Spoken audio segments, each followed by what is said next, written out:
While patiently waiting for Spark, well, the game that shan't be named because this is a Storm video, I've been needing distractions in the meantime to keep me busy, and one of them is here.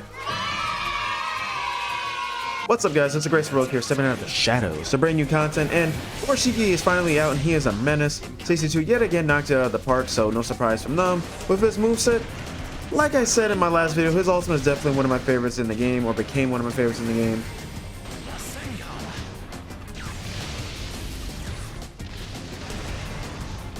I love his Rasendan jutsu just because of how deadly it is. This jutsu instantly breaks guards because this game doesn't have enough broken shit. Looking at you, Tamari. Anyway, his neutral combo from him is probably my favorite combo in his moveset. It just looks so clean.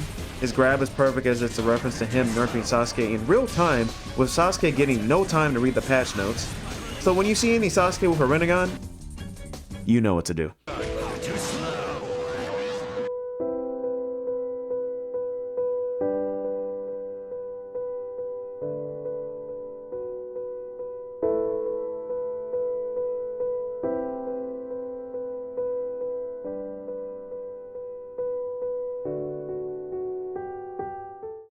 And his awakening has such an aura, literally. In his awakened state, he truly has some saucy stuff he could do. Unfortunately, that shit lasts 10 seconds, so in a match against high-level players, you'll be lucky to pull off one stylish combo. And that's about it. It's probably going to run out in the middle of the combo. Anyway, now with the release of Borushiki that wraps up the end of the DLC season, with the 5 characters that were added in. However, what's next for Storm Connections? Well, that's kind of what I want to talk to you guys about. Well, yes, I want to talk about how Season 2 did an amazing job with Borushiki's moveset. I really want to talk about what's the future of Storm Connections.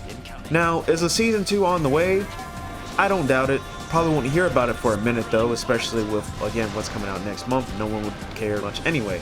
But, now if they do a Season 2, these are the characters I expect to see in that said season pack, or however they want to go about it. Expect to see characters like Toneri, Code, Toneri, Adult Konohamaru, Anko, and I even made a video about it long ago. Ao would be cool in my opinion. I just think he would have a pretty good moveset. Obviously, it wouldn't be the most ninja-esque moveset, but I mean, look at what we have in the game now with his Boruto era. You'll get used to it.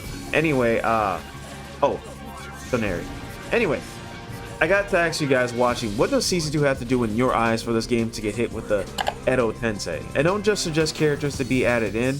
That helps, sure, but typically a new character gets people playing for maybe a few days and then they just stop again. Like when Kurenai came out, I played for a few days and then I just kind of stopped playing. So don't be like, oh, add the time skip characters. Like, I feel like something fundamentally would have to be added to the game to breathe new life into it. I've been seeing some people say that they're just burned out of Storm in general. While I do think that is the case for some people, I still think that initial release left a bad taste in people's mouths. Ideally, what I think would be pretty cool, and this is just me, you also let me know if you agree with this, I think it would be cool if in the Season 2, for whatever reason, now maybe it's a little bit more, no, honestly, with how the game started, don't make it more expensive, keep it the same price as the first season. And I know what you're thinking, this should all be free, like they fucked up, well, I mean, they still got to make their money. But what if Season 2, I would say it'd be cool if they added in a bit of a story mode. I don't know if it'd be like a full amount of Boruto stuff, it depends. If that's the case, maybe they'd add Ao in if they did like a full story mode or whatever for Boruto to get you up to the current era. They probably don't want to do that. I don't know, I just feel like a Season 2 would have to do something crazy to bring interest back to this game.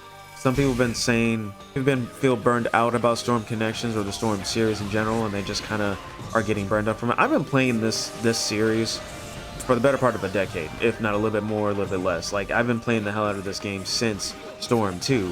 So I'm not really tired of it per se. I do like that, like, I'm not saying I want to keep it the same. I do like if the game changes in certain ways, add new game modes, stuff like that. I definitely think, like, I don't know, something would have to fundamentally change for there to be drastic differences for the game.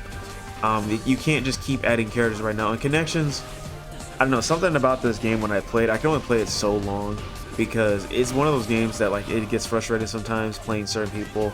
They love just using Tamari or the cheapest shit, and that's been like that since the old games. Like, any game you play, people are just going to use the cheapest shit, the most meta shit to just win, and I get that. You can't really fix that. That's always going to be a thing. But I don't know, there's definitely needs to be something to change in this game to, I feel like, bring life back to it. So what needs to be done in your eyes for this game to have a resurgence?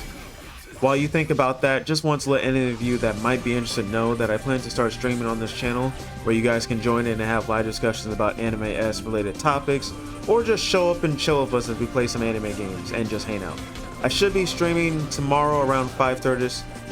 I should be streaming tomorrow around 5:30ish Central Time, just to get a feel for it in preparation for Sparking Zero.